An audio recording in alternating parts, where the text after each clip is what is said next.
Sathya Sai Speaks, Volume 10, Chapter 3, Raam and Kaam. At this critical hour in the history of the world, when the demonic forces of fear and anxiety, injustice and inequity are raging in wild fury, it is the duty of every human being to be equipped with spiritual strength, so that he may not be overwhelmed by the storm. This is an urgent and essential task. And I must say that the women of India have a contribution to make, a service to render, a role to play. They must bring God into the hearts of the children and help them to keep Him there. For faith in God is the tonic that man needs to get back health and happiness. You may ask me, well, who is God? Before you ask this question, I would like you to ask and receive the answer to another question. Who am I? This chance you have of a lifetime of mental and physical activity is a letter encased in an envelope, which you have to drop into the red box called nature, the universe, creation. But you have to write thereon 2 lines about which you do not know a bit at the moment. You have to write on the envelope who you are, your real address, and more than this, where it has to go, which destiny this life has to attain, the address to which the envelope is to be delivered. Satsangs should practice what they preach. About life, the 2 fundamental questions are from and to, and for both you have not discovered the answer, though you have grown to be pretty quick in asking 1,000 other irrelevant questions. I am sure this satsang, good company, will gradually shed light for you on these 2 problems. Now, a word about this satsang. Let the satsang start with your homes. Let the home be harmonious, happy, smooth running with no friction or faction. Let the various individuals comprising the home, the different generations and levels of intelligence, growth and attainment living together, let all learn to live together with understanding and sympathy, fortitude and forbearance in mutual cooperation and loving kindness. Let peace reign in your homes, between the mother and her children, the brothers and sisters, the kith and kin. On the secure foundational satsang of your family, you can build the superstructure of satsang in the community, the state, the nation, and the world. When that foundation is absent, you will only draw ridicule when you initiate publicity for the satsang idea. There are already many organizations which preach what they do not practice. There must be one such in every street. This satsang should not degenerate into one more such hypocrisy. Religion has as its aim the removal of hatred and enmity between the children of God. But we find religions engaged in conflict. Language is the medium to cement friendships, to promote cordiality and bring people nearer each other by loving conversation and sympathetic talk. But it has become a morbid weapon. Temples are not the abodes of peace. They are institutions for which people engage in combat. Brothers fight against brother. Every home is a battlefield. The dawn of peace can be brought only by learning, practicing, and teaching the art of living together in peace and amity in the homes. Then peace in the world can be established without delay and travail. Women should develop forbearance. Your satsang has to grow through mutual adjustment of temperaments. It is possible to have an organization with hundreds of gents as members or workers. They know how to work together as a team, but women are proverbially too individualistic.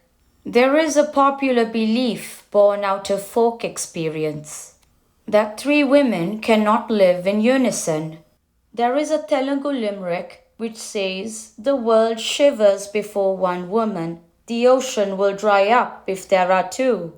But if there are three, the stars will drop down at noon." Why are women characterized as such? Women are extremely deficient in sahana, by sahana. I mean ability to bear defeat, fortitude, forbearance, patience, quiet suffering with no thought of retaliation. That is why woman is said to be of the weaker sex. This is a pointer to the need for women developing their forbearance. You must try to put up with the difference of opinion and variety of temperaments, develop understanding and sympathy. That will strengthen sahana. Among the members of this satsang, there are some who have long experience in running organizations and institutions with efficiency. But this is the basic institution.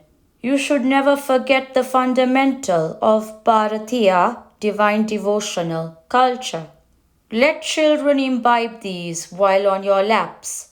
Do not hand them over to nursemaids who don't even know the culture or even care for it. Let them learn the lessons of the Ramayana through nursery rhymes.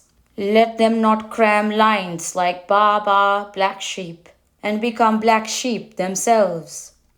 Keep Raam in the heart with task in the hand.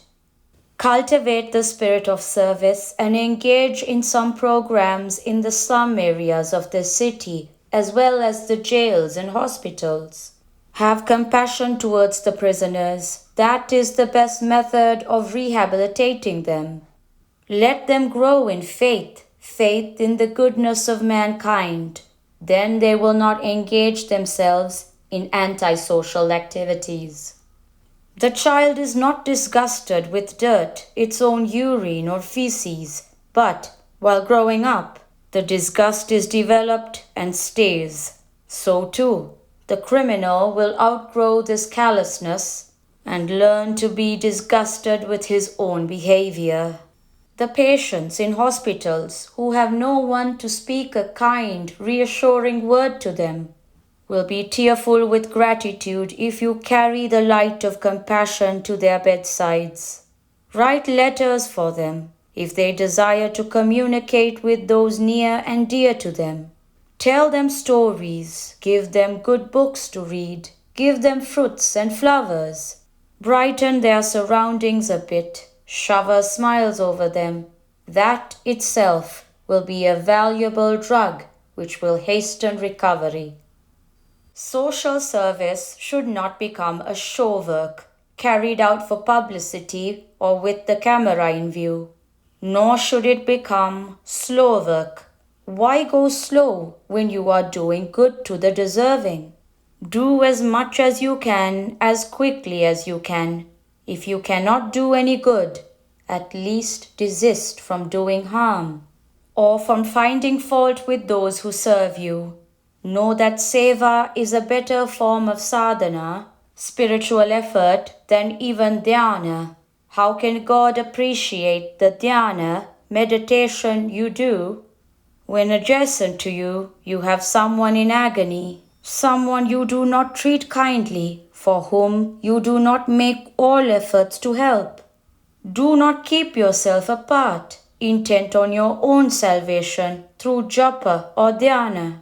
Move among your sisters, looking for opportunities to help, but have the name of God on the tongue and the form of God before the eye of the mind. That is the highest sadhana. Dil mein Raam, heart mein Kaam. Raam in the heart, task in hand. Proceed in that spirit. God's grace will be showered on you in full measure. Inauguration of the Central Committee, Mahila Satsang, Bangalore, January 2nd, 1970. From the standpoint of wisdom, Maya is unreal. In the vision of the enlightened saint, Maya is absent.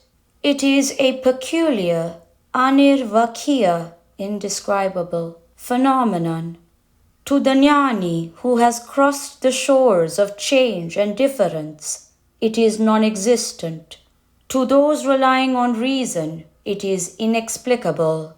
To the ordinary man, it is a fact. Sri Sathya Sai Baba.